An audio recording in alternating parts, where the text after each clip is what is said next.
You ask Tiger to calculate. This deals with linear inequalities with one unknown. The final result is n smaller than -2/5. Let's solve it step by step. Simplify the expression. Combine like terms.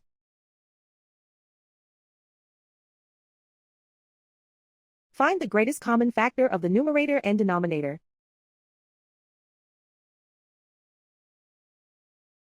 Factor out and cancel the greatest common factor.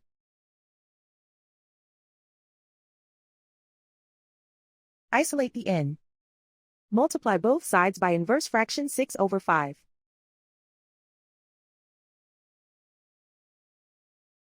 Group like terms.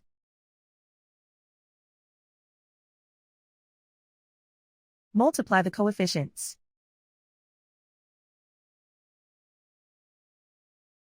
Simplify the fraction.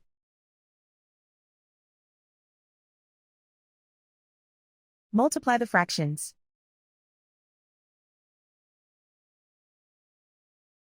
Simplify the arithmetic.